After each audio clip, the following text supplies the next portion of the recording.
Thanks for joining me on the Peace and Parenting podcast. I'm so glad you're here. Welcome back to the Peace and Parenting podcast. I'm Michelle. I'm glad you're here. I want to talk about the transition from early childhood to adolescence and the things that parents experience, what it's like for our side of things. So, because I think we talk a lot about like, oh, our kids are going through this huge, change in life, and it's the biggest, growth they'll have in their brain. And we talk all about, how hard it is. And that's true. And it's well and good, I suppose. But it's also really hard on parents. And I think that remembering that and knowing that going into adolescence can be super helpful. And I didn't know that. I didn't know that going in. I didn't realize what a loss I was experiencing. I didn't realize how much I was just,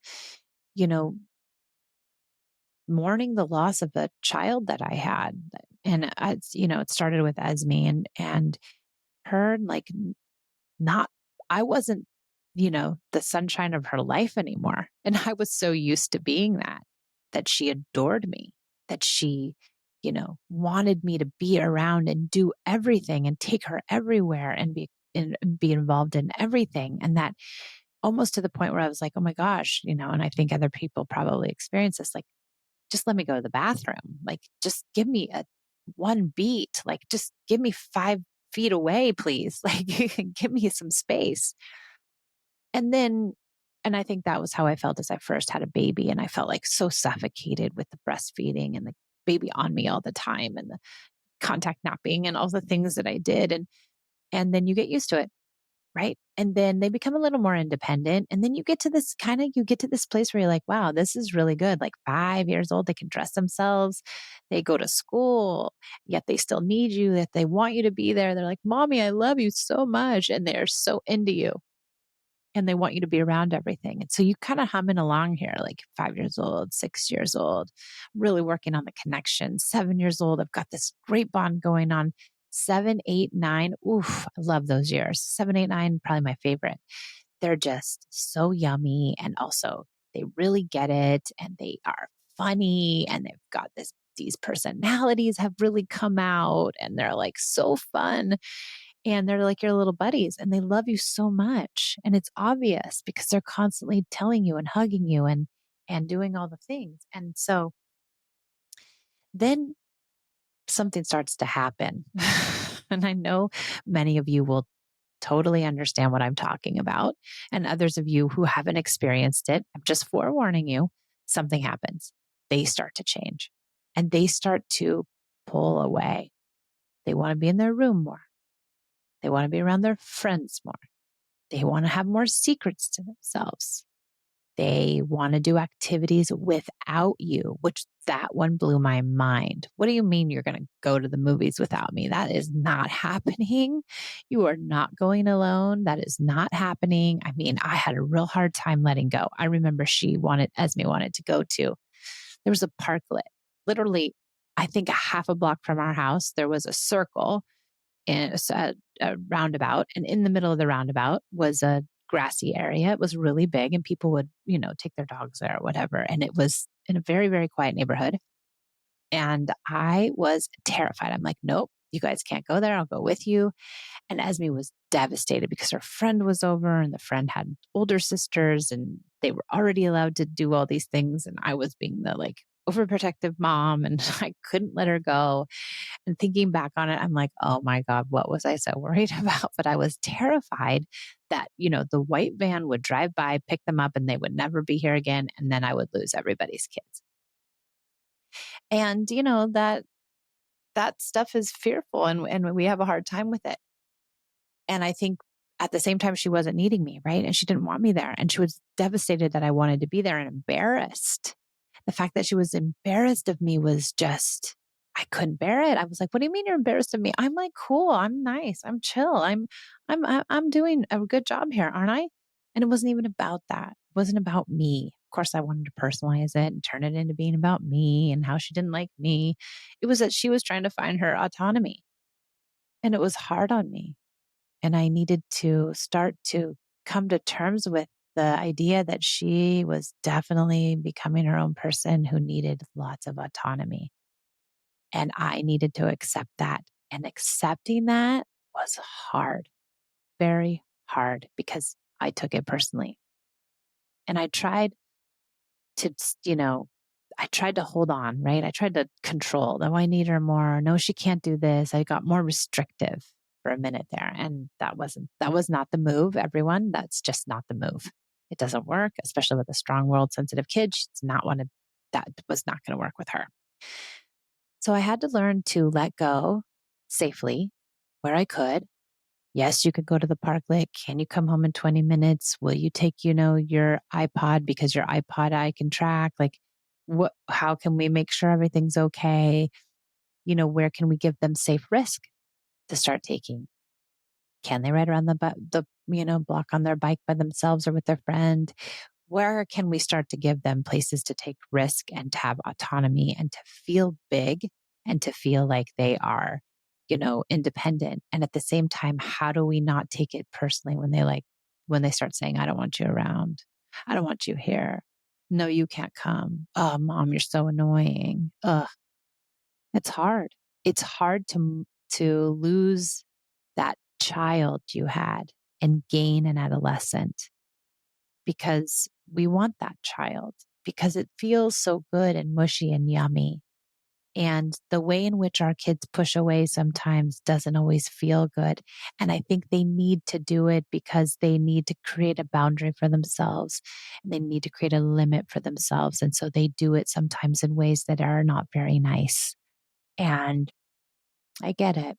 I get it, because they don't know how to set a limit. They don't know how to have a boundary, and they don't know how to tell us, like, hey, I love you. I just don't want you around all the time anymore. And they're not going to come out and say it like that. They're going to say it in a mean way, like, you're not invited. You can't come. You're embarrassing. Ugh, I don't like you anymore. They want to push you away. And that pushing away can be very hurtful for us if we take it the wrong way. And I think I took it the wrong way. And I even went to this whole idea, like, I'm not doing connected parenting anymore because my kid's turning into a jerk. That's what I thought. I was like, oh, yep, that's it. I did the wrong thing. I got to go back to rewards, punishments, got to go back there, because that will make her want me to be there. And if she doesn't, then I'll just punish her into it. And I had to talk to my mentor, and she was like, no, no, no, no, no. You are thinking of this in the wrong way. You've got to reframe here. You've really got to take your ego out of it and yourself out of it and stop thinking about yourself and start thinking about her. But I'll tell you what, that wasn't easy, because I was devastated. And I think many of us are. And so if you're going through this, please don't think you're alone. You're not alone. We all go through it.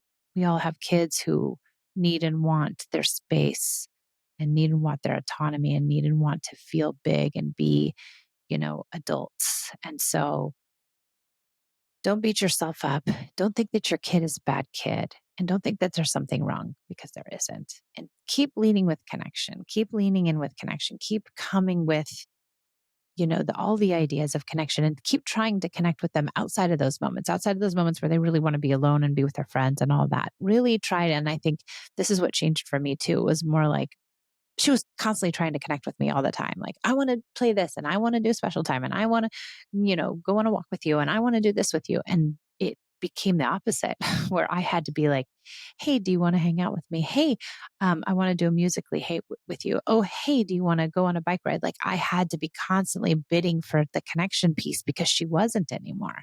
And so it became that shift too, where I was like, connection was super easy with her because she was constantly begging for it. And now she was kind of like, I don't need it anymore. I got my friends. And we don't want the friends to become more important than us. We also don't want to cut them off from their friends. It's a balance.